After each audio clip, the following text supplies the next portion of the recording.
les enfants, bienvenue à ce culte.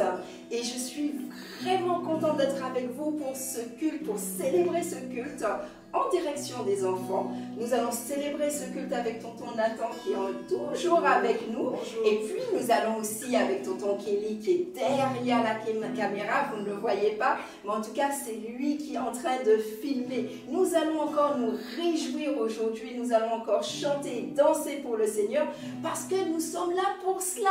Nous ne sommes pas là pour autre chose si ce n'est pour louer, adorer notre Seigneur et écouter sa parole. Amen.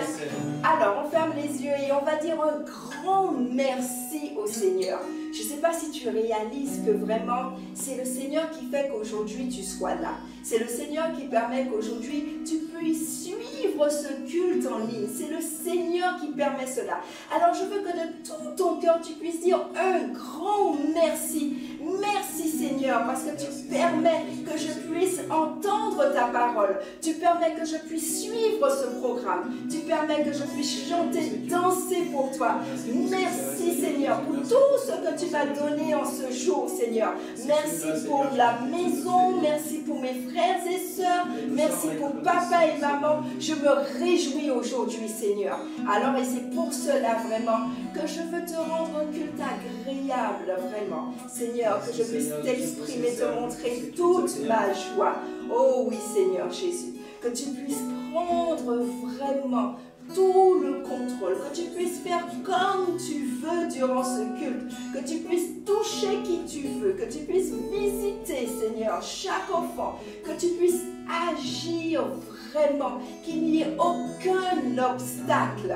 Dans le nom puissant de Jésus, Amen, Amen. Nous nous réjouissons encore dans la présence du Seigneur en ce jour, Amen, en ce dimanche.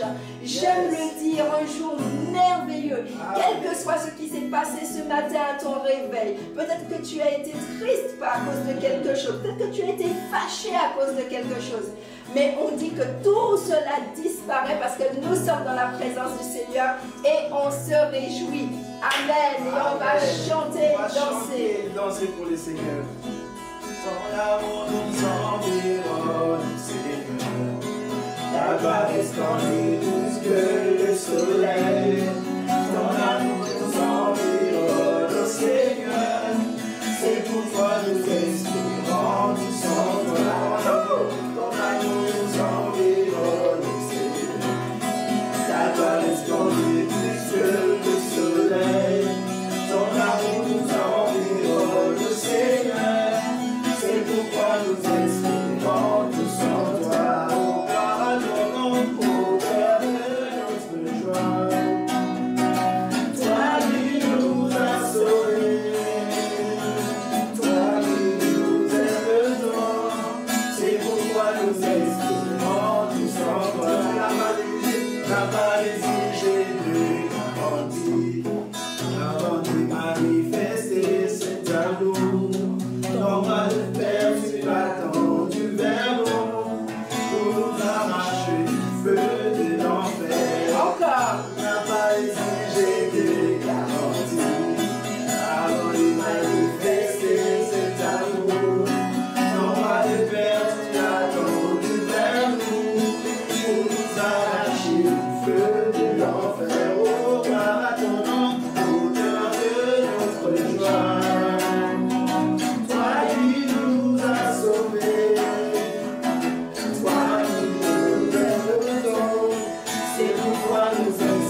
devant Dieu. Excusez-moi, moi je vais danser pour lui. Ah oui, je n'ai pas honte de danser pour lui. Je suis comme le roi David. Ah, qui dansait pour Jésus. Alors, oui. Ton roi, danse pour lui. Le roi David n'avait pas eu honte, il avait dansé. Mais toutes ses forces, moi aussi je vais danser. Danser, danse un peu, danse un peu, danse un peu. À la maison danse, danse un peu, danse un peu. Ah, moi je suis dans la joie, je suis dans la joie. Je me joins, je danse, je suis dans la détresse. Car Yahweh m'a dit, je suis dans la joie, je suis dans la joie. Je me joins, je danse, je suis dans la détresse. Car Yahweh m'a dit, Seigneur, merci, je suis dans la grande joie aujourd'hui encore. Ah oui. Y a-t-il quelqu'un qui est dans la joie parce qu'il est sauvé? Y a-t-il quelqu'un qui est dans la joie parce qu'il connaît Jésus? Ah oui. Y a-t-il quelqu'un qui est dans la joie parce que Jésus l'aime? Ah, y a-t-il quelqu'un dans la joie encore ce dimanche? Je suis dans la joie, Seigneur. Je suis dans la joie partout. Je suis dans la joie. Qui a effacé les péchés? Ah, je suis dans la joie. Je suis dans la joie. Je suis dans la joie. Parce que je sais que tu m'aimes. Je suis dans la joie. Parce que rien ne pourra m'arriver. Parce que je suis avec toi. Je t'appartiens. Oh, je suis dans la joie. Car mon Dieu est avec moi. Amen. Amen. Amen. Merci, Seigneur, oui, nous sommes dans la joie, Seigneur, car nous savons que tu es avec nous. Et même lorsque le méchant vient frapper à la porte, nous résistons de l'ouvrir, Seigneur. Ouvre-moi, toi seul, notre cœur, Seigneur, notre porte, au nom de Jésus. Toc, toc, toc, quelqu'un frappe à ma porte. Toc, toc, toc, quelqu'un voudrait entrer. C'est le mal, il réclame une place. Non, non, non, mon cœur lui est fermé.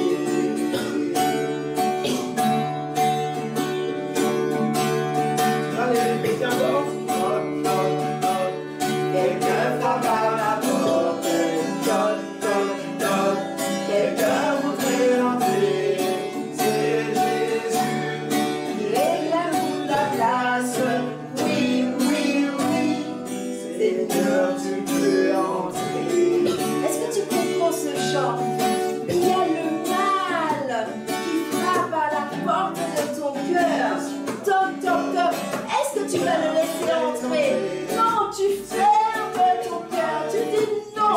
Je ne veux pas le mensonge. Je ne veux pas la bagarre. Tu lui dis non. Mais maintenant que Jésus frappe à ton cœur, parce qu'il frappe en cet instant à la porte de ton cœur. Toc, toc, toc, quelqu'un voudrait entrer. C'est Jésus, il veut toute la place. Oui, oui, oui, Seigneur, tu peux entrer. On dit non au mal, mais on dit oui à Jésus, parce que Jésus veut entrer dans ton cœur. Alors est-ce que tu peux le dire à haute voix? Tu dis, je dis non, non, non au mal. Non, non, non au mal. Non, non, non au mensonge. Non, non, non à la tricherie. Yes. Mais je dis oui à Jésus. Je dis oui à Jésus. Alors là où tu es, est-ce que tu peux dire oui Jésus? Oui Jésus. Oui, je te donne ma vie. Oui, je veux marcher avec toi Jésus. Oui, je veux te plaire. Je veux te laisser prendre toute la place. Quelqu'un frappe à ma porte. Toc, toc, toc, quelqu'un voudrait entrer. C'est Jésus qui veut prendre toute la place. Oui, oui, oui,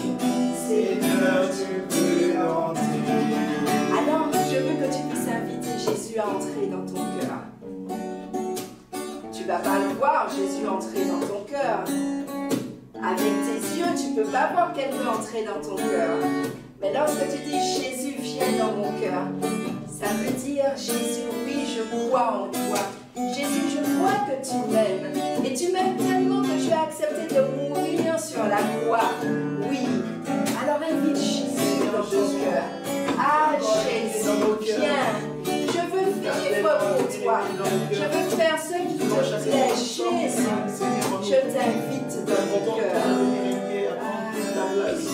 Oui, Seigneur, car tu nous as donné un amour immense, Seigneur. Voilà pourquoi nous aussi en retour, nous voulons, Seigneur, t'élever. Nous voulons t'élever, Seigneur Jésus. Tu nous as aimés avant tout, Seigneur. Tu n'as pas hésité à donner ton Fils unique, Seigneur. Par amour, Seigneur Jésus. Quel grand amour, Seigneur Jésus. Pour nous qui t'avons crucifié, pour nous qui t'avons arraché la barbe, Seigneur, tu as accepté, Seigneur, d'aller jusqu'au bout. Nous t'aimons, Seigneur. Tu es l'amour. Oh Père, tu es amour. Quel amour immense, Seigneur. Et de quel amour nous a tant aimés. Et de quel amour nous a tant aimés. Il nous a fait ses enfants. Il nous appelle ses enfants. Et de quel amour nous a tant aimés. Et de quel amour nous a tant aimés. Oui, il nous appelle ses enfants. Il nous appelle ses enfants.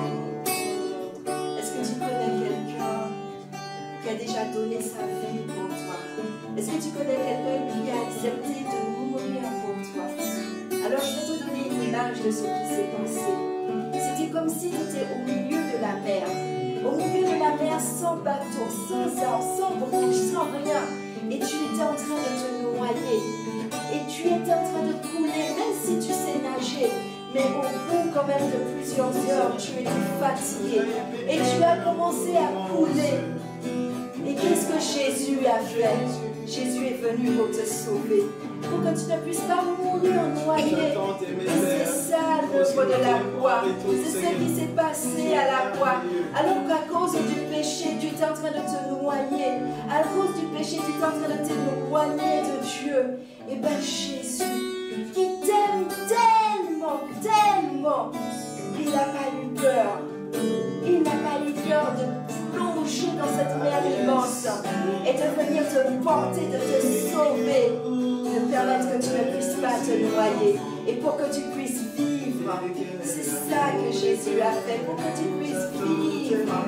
Ah Seigneur Jésus, nous te disons merci. Merci Seigneur pour cet amour. Merci pour cet amour. Seigneur, parce que tu nous aimes tant, tu nous pardonnes lorsque nous venons te demander pardon. Tu nous aimes tellement que tu n'as pas voulu que nous puissions être loin de toi à cause du péché. Tu as envoyé ton Fils unique qui puisse mourir à la croix à notre place et qu'à nous puissions, nous, au lieu de mourir, avoir la vie. Alors Jésus, je veux tout simplement, nous voulons tout simplement te dire merci en ce matin. Jésus, merci, parce que ça n'a pas été facile. Merci, parce que tu as beaucoup souffert, mais tu l'as fait quand même. Merci Jésus. Et merci pour tout ce que tu nous as donné. Grâce à ta mort à la croix et la résurrection, nous avons eu la vie. Mais nous pouvons être aussi avec toi. Merci parce que tu nous as donné ta parole, tu nous as donné la Bible. Merci Seigneur, parce que tu nous as fait beaucoup de promesses, tu nous as promis beaucoup de choses. Et nous savons que tes promesses s'accomplissent. Nous voulons te dire merci. Amen. Amen, amen, amen. Merci Seigneur. Tu sais, c'est important que tu puisses dire simplement au Seigneur merci pour la vie. Si tu es vivant, si tu respires, c'est pas seulement parce que tu es en pleine forme, c'est parce que c'est Jésus qui permet que tu puisses respirer. C'est Jésus qui a permis que tu puisses voir ce jour. c'est Jésus. Alors nous voulons lui dire merci, merci Seigneur. Et merci pour ta parole que nous allons écouter. Seigneur, je prie pour que tu puisses permettre à chaque enfant de comprendre ce que tu veux lui dire encore en ce matin. Amen, amen. Tu te rappelles, nous sommes sur ce thème au commencement. D'accord? Au commencement. On a vu qu'au commencement, le Seigneur, il a créé le monde avec les animaux, les arbres. Il a créé les oiseaux dans le ciel, les poissons dans la mer. Il a créé vraiment tout dans la nature. On a vu aussi qu'au commencement, Dieu, il a créé l'homme et il a créé la femme. On a vu aussi au commencement comment le péché est entré dans le monde. On a vu aussi au commencement les premiers enfants avec Adam, avec Abel et Caïn. Et puis dimanche dernier, on a vu aussi comment le Seigneur, son désir, pourquoi il veut nous sauver. Pourquoi après le péché, il n'a pas voulu, il n'a pas accepté que nous puissions nous éloigner. Il veut que nous puissions le connaître. Il veut que nous puissions marcher avec lui. Ça a toujours été le désir de Dieu. Est-ce que tu sais que c'est pour ça que Dieu a créé l'homme et la femme? Dieu, il aurait pu dire, bon, eh ben, je suis bien comme ça, j'ai mon fils Jésus, j'ai tout ce que je veux, je suis puissant, et puis ça s'arrête là. Mais Dieu, il a décidé de créer l'homme et la femme. Pourquoi? Dieu a décidé de te créer toi. Il a décidé de me créer moi. Tout simplement parce qu'il nous veut avec nous. Il nous aime. Il nous veut avec nous. Il veut que nous puissions marcher avec lui. Que nous puissions lui parler. Il veut que nous ayons une relation ensemble. C'est pour ça qu'il nous a créés. Et aujourd'hui, on va voir c'est en même temps une triste histoire et puis une belle histoire. Tu vas voir pourquoi. Aujourd'hui, nous allons parler de Noé au commencement. On est au commencement et on va voir comment le Seigneur, qu'est-ce qui s'est passé au commencement. Et donc, on va parler de l'histoire de Noé qu'on voit à partir de Genèse 6. Tu vois, on a commencé avec Genèse 1 et puis on avance petit à petit. Et puis avec Noé, on va parcourir Genèse 6 à Genèse 9. Je suis sûre que tu as déjà entendu parler de Noé, d'accord? Mais je crois que le Seigneur veut un peu te rafraîchir la mémoire pour qu'il puisse te rappeler combien il déteste le péché. Et donc, quand on commence à parler de Noé, la Bible est en train de nous dire que sur la terre, il y avait des hommes vraiment méchants. Sur la terre, il y avait des hommes qui vivaient sans Dieu, qui faisaient des choses affreuses, atroces. C'était tellement dur que même à un moment, Dieu il s'est dit, mais je regrette d'avoir créé les hommes. Tu t'imagines, c'est vraiment fort. Dieu qui nous aime tant, qui nous a aimés, qui nous a créés pour qu'on puisse être avec lui, commence à dire, je regrette d'avoir créé l'homme. Parce que l'homme est méchant, l'homme vit sans moi, l'homme fait des choses vraiment que je déteste. Les hommes étaient ainsi. Mais la Bible nous dit qu'il y avait un homme, une exception. Et cette exception, c'était Noé. La Bible nous dit que Noé était un homme juste. C'était un homme intègre. Ça veut dire que c'était un homme qui était droit, qui faisait les choses bien. D'accord? Et la Bible nous dit aussi que Noé, tout comme Enoch, il marchait avec Dieu. C'est ça le secret. Pour être agréable à Dieu, il faut marcher avec lui. Il faut lui obéir. Tu vois? Pareil, tu ne peux pas être agréable, tu ne peux pas dire « Ah Seigneur, je suis agréable parce que j'ai eu un vin, donc je te suis agréable. » Oui, le Seigneur aime quand tu as des vins, mais si tu as un vin et puis à côté tu désobéis papa et maman, eh ben, tu n'es pas agréable au Seigneur. Parce que être agréable au Seigneur, c'est marcher avec lui. Et marcher avec lui, c'est lui obéir. Et la Bible est très claire. La Bible dit que tu dois obéir à papa et maman. Donc, si tu as un vin, c'est très bien. mais il faut aussi obéir à papa et maman. Et là, tu seras vraiment agréable à Dieu. Tu marches avec Dieu, d'accord? Donc Noé était cet homme vraiment qui était agréable à Dieu, qui marchait avec Dieu. Tu t'imagines dans toutes ces personnes méchantes, il y avait Noé qui était différent. Peut-être que toi aussi, au niveau de l'école ou même ailleurs, peut-être que les gens sont méchants, mentent, font des choses vraiment qui ne plaisent pas au Seigneur, et tu es la seule personne qui aime le Seigneur et qui marche avec le Seigneur. Peut-être que dans ta classe, c'est ça, tu es la seule personne. Alors sache que le Seigneur va t'utiliser, parce qu'il a utilisé aussi Noé. Noé, lui, obéissait, donc il a utilisé Noé. Si toi, tu marches avec le Seigneur, tu dois lui obéir, et il va t'utiliser là où tu es. T'utiliser à la maison, à l'école, surtout si tu es la seule personne qui croit en Jésus-Christ. D'accord? Et donc, Dieu a commencé à parler à Noé. Parce qu'on a dit que quand on marche avec Jésus, avec Dieu, on discute, d'accord? On parle. Dieu nous parle et nous parlons à Dieu. Donc Dieu commence à parler à Noé. Alors, ne me pose pas la question comment, les détails, mais en tout cas, il a parlé à Noé. Et il a dit à Noé que vraiment, les hommes sont trop méchants, je vais détruire le monde. Et je vais détruire la terre avec... Tu t'imagines quand même, c'est fort, parce que Dieu qui a pris son temps, qui a pris ses 6 jours pour pouvoir créer la terre avec tout ce qu'il y a, et bien Dieu était tellement en colère, tellement fâché, qu'il était prêt à tout détruire, tout détruire. Et il a dit que la façon dont je vais détruire, je vais envoyer un déluge. Tu sais qu'est-ce que c'est le déluge? Le déluge, c'est quand il pleut beaucoup, beaucoup, beaucoup, beaucoup, beaucoup, beaucoup. Alors, ce n'est pas une inondation comme tu peux voir au pays, hein, parce que tu sais, les eaux peuvent monter, il y a l'inondation, mais voilà quoi. Le déluge, en fait, c'est qu'il pleut tellement que même les montagnes sont recouvertes, sont sous l'eau. Est-ce que tu peux t'imaginer les montagnes? Je ne sais pas, dans ton pays...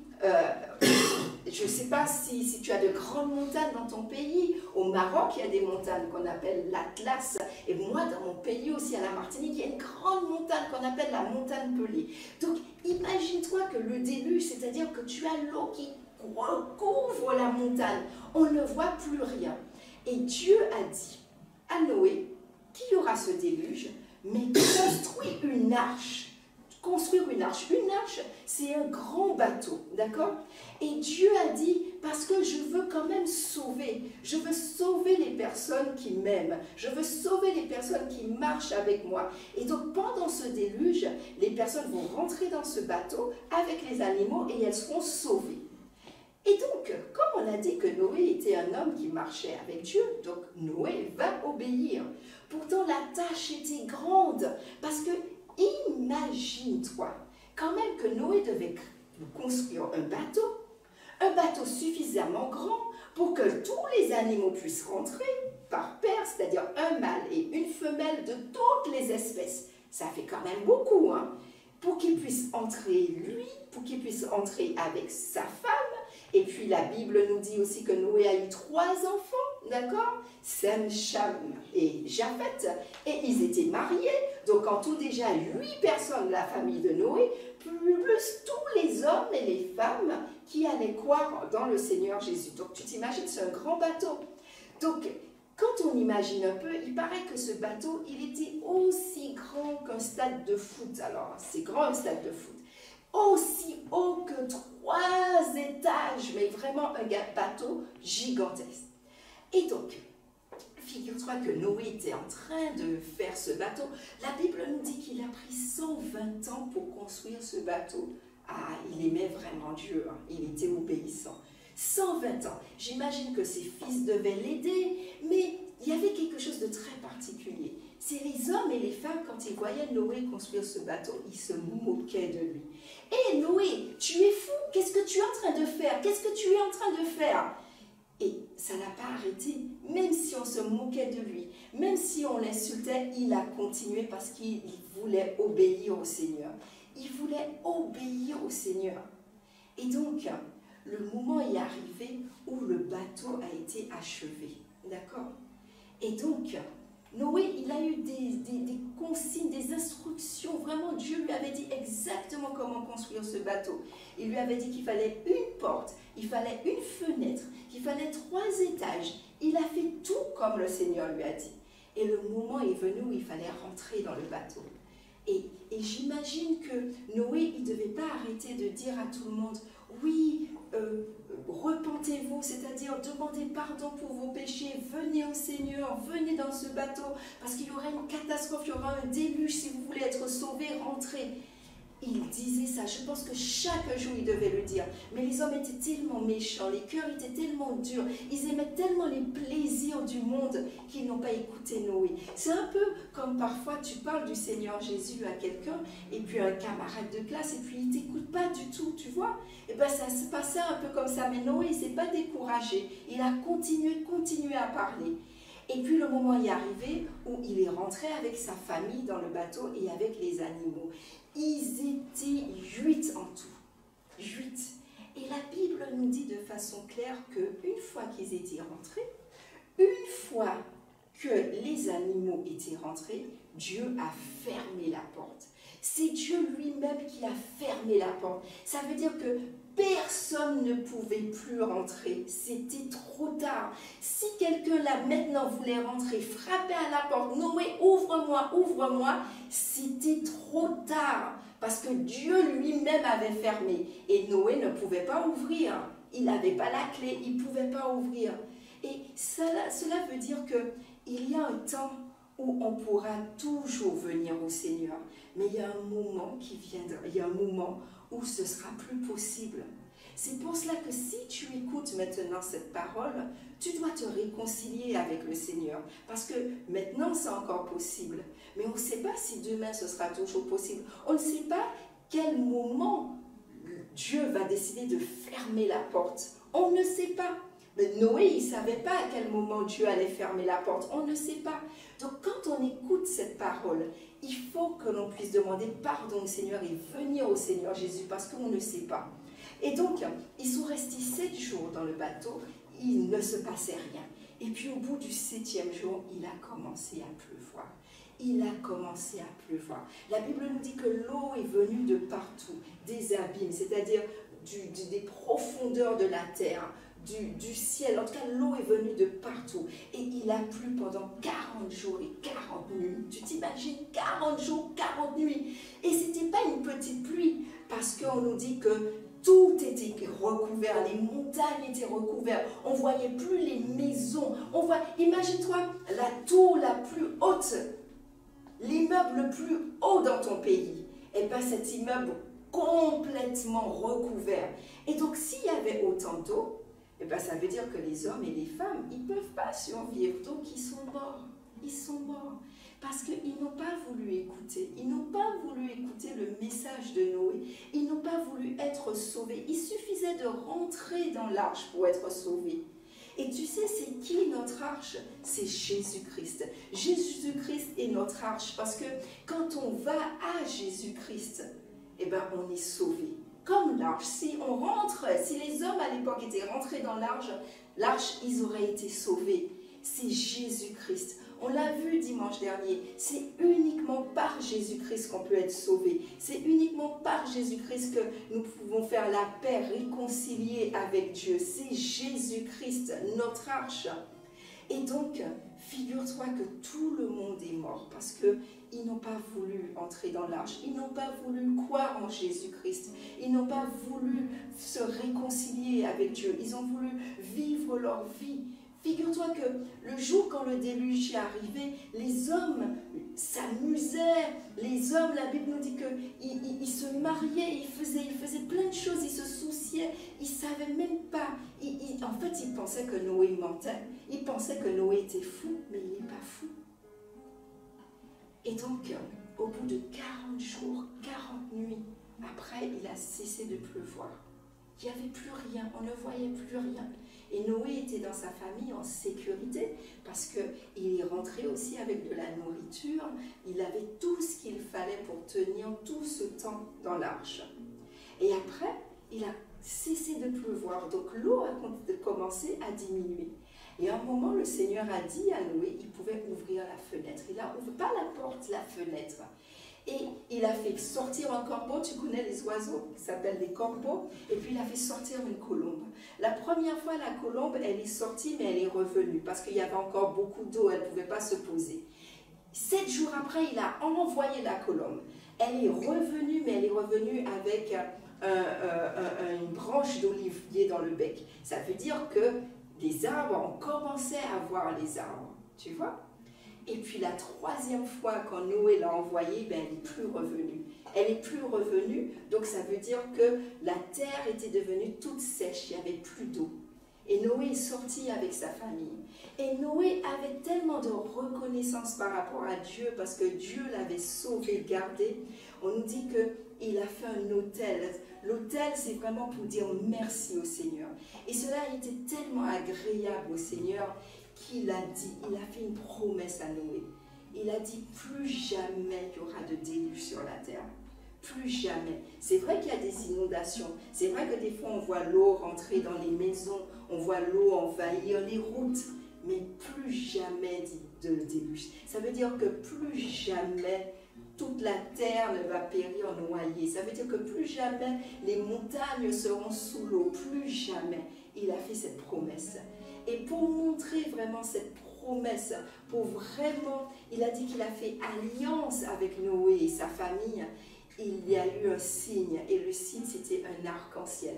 Et je veux te dire que à chaque fois que tu vois un arc-en-ciel, tu dois vraiment te souvenir que c'est Dieu qui a fait cette promesse de ne plus jamais anéantir la terre. Et c'est Dieu qui a fait cette promesse d'être avec toi. Si tu obéis au Seigneur, si tu as le Jésus dans ton cœur, Dieu se fait cette promesse d'être toujours avec toi. Toujours avec toi. Amen. Amen. On a vu à travers ce message vraiment que Dieu, il déteste le péché. Et il déteste tellement le péché qu'à un moment, il a voulu détruire toute la terre à cause de ça. Mais il a fait la promesse qu'il ne va plus le faire. Et de toutes les façons, entre-temps, il a envoyé son Fils Jésus et il nous a donné la possibilité d'être pardonnés et réconciliés avec lui. Nous allons lire le verset de ce jour qui se trouve dans Romains 8 au verset 1 qui nous dit « Il n'y a donc maintenant aucune condamnation pour ceux qui sont en Jésus-Christ. » On reprend. « Il n'y a donc maintenant aucune condamnation pour ceux qui sont en Jésus-Christ. » Qu'est-ce que ça veut dire? Ça veut dire que si tu es en Jésus-Christ, ça veut dire que si tu as donné ta vie au Seigneur, si tu as accepté le Seigneur comme cette arche, tu as accepté Jésus-Christ, et bien qu'il n'y aura pas de condamnation. Ça veut dire que tu ne vas pas mourir comme ces hommes, ces femmes sont mortes dans le déluge, que vraiment tu ne seras plus loin du Seigneur, tu seras avec le Seigneur va s'occuper de toi, le Seigneur ne pourra plus faire quelque chose parce que, tu vois, comme tu as le pardon du Seigneur, le Seigneur ne pourra plus prendre des décisions de pouvoir tuer comme ça les hommes. Non, tu es sauvé pour toujours parce que tu as accepté le Seigneur Jésus. Parce que tu as accepté le Seigneur Jésus. Et je veux vraiment que tu puisses fermer les yeux et que tu puisses vraiment, si tu as déjà accepté le Seigneur Jésus, que tu puisses dire oui Seigneur Jésus, merci. Merci parce que je reconnais que parce que je t'ai donné ma vie, tu me protèges. Parce que je t'ai donné ma vie, tu n'es pas en colère contre moi, comme tu pouvais être en colère vis-à-vis de ces hommes et de ces femmes. Je veux te dire merci Seigneur Jésus. Et si tu n'as pas encore donné ta vie au Seigneur, le Seigneur te rappelle qu'il est comme une arche. Et il t'appelle, il te dit, est-ce que tu veux rentrer dans l'arche pour être sauvé? Est-ce que tu veux écouter? Est-ce que peut-être que quelqu'un t'a parlé, un ami, ou moi je suis en train de parler au Seigneur, mais tu résistes, tu ne veux pas croire, tu ne veux pas donner ta vie au Seigneur. Mais vraiment aujourd'hui, que ton cœur soit touché, que tu ne puisses pas résister. Parce que si tu résistes, ça va mal se passer. Après, on a vu ce qui s'est passé pour ces hommes et ces femmes. Alors est-ce que tu veux dire, Seigneur, je veux rentrer dans cette arche. Jésus-Christ, je reconnais que tu es mon sauveur. Oui, je reconnais que c'est toi qui me garde de la colère de Dieu. Parce que par ton sacrifice, oui, maintenant pardonné et je suis sauvé. Ah oui, Seigneur Jésus. Est-ce que tu peux encore chanter ce chant? C'est le plus beau. Ah, Jésus est merveilleux. Seigneur des gloires, Emmanuel, Dieu est avec nous, source de joie, parole de Amen. Le Seigneur nous aime. Et c'est pour cela qu'il veut que nous soyons tous sauvés. Il veut que je sois sauvé. Il veut que les tontons et les tatas soient sauvés. Mais il veut aussi, il veut que tu sois sauvé. Il veut que les enfants soient sauvés. Il veut que tous les enfants soient dans l'arche. Il veut que tous les enfants soient dans l'arche. De la même façon qu'il y avait tous les animaux dans l'arche. Toute la famille de Noé dans l'arche. Il veut aussi que toute ta famille soit dans l'arche. La Bible nous dit qu'il y avait Noé dans l'arche, il y avait Souris, sa femme, il y avait ses enfants et il y avait les épouses de ses enfants. Toute la famille de Noé était sauvée. Et c'est ce que le Seigneur veut. Il veut que toute ta famille soit sauvée. Que toi aussi tu sois sauvé, mais que papa et maman soient sauvés. Que tes frères et tes sœurs soient sauvés. Et tu vois, s'il y a seulement pour le moment maman et papa sauvés, que toi tu n'es pas encore sauvé, le Seigneur veut que toute la famille soit sauvée. Alors est-ce qu'on peut faire cette dernière prière que je sens vraiment dans mon cœur? Est-ce que tu peux faire monter cette prière et tu dis, Seigneur, je veux que toute ma famille soit sauvée. Seigneur, lorsque je parle de toi, Seigneur, que les cœurs ne se ferment pas, parce qu'on a vu qu'à un moment il peut être trop tard. Seigneur, oui, je prie pour que toute ma famille, mes frères, mes soeurs, mes parents, Seigneur, toutes les personnes que j'aime soient sauvées, Seigneur. Seigneur, oui, touche leur cœur pour qu'ils puissent croire en toi. Touche leur cœur pour lorsque je parle de toi, qu'ils puissent croire. Oui, Seigneur, je crois. Je crois que tu es celui qui sauve. Oui, Seigneur. Seigneur, tu m'as montré, tu as sauvé toute la famille de Noé. Pas seulement Noé, mais toute sa famille. Alors je le dis encore aujourd'hui. Je dis que toute ma famille est sauvée. Alors est-ce que tu peux le proclamer fort et dire, Seigneur, toute ma famille est sauvée. Toute ma famille est sauvée. Dans le nom de Jésus. Même celui qui a le cœur dur. Même celui qui est méchant. Je le déclare que Jésus va le toucher et il sera sauvé. Toute ma famille sera sauvée. Ah oui, Seigneur Jésus, nous le proclamons. Toute notre famille, ma famille, Seigneur, sera sauvée. Je le déclare. Toute ma famille va te connaître. Toute ma famille va t'accepter comme Seigneur et Sauveur. Oui, toute ma famille. Et Seigneur, au ciel, je vais retrouver toute ma famille. Oui, Seigneur Jésus, je vais les voir et je serai heureuse de savoir qu'ils sont là avec moi. Oui, Seigneur Jésus, merci parce que tu le fais. Merci parce que tu le fais. Merci pour un si grand amour. Merci pour ton amour. Merci pour ton amour. Amen. Amen. Amen. Je te souhaite un bon dimanche. Nous avons fini aujourd'hui et je veux vraiment t'encourager à prier pour ta famille. Tu sais, pas besoin de prière compliquée. Si par exemple il y a un oncle, une tante, ton grand-père ou ta grand-mère qui ne croit pas au Seigneur Jésus, prie simplement. Dis, Seigneur, comme tu as sauvé toute la famille de Noé, sauve ma famille, sauve ma famille. Vraiment, je veux que vraiment cette semaine tu puisses faire cette prière. Et puis après aussi que tu puisses faire cette prière jusqu'à ce que ta famille soit sauvée. Et je crois que ta famille sera sauvée. Amen. Amen. Bon dimanche, à la prochaine.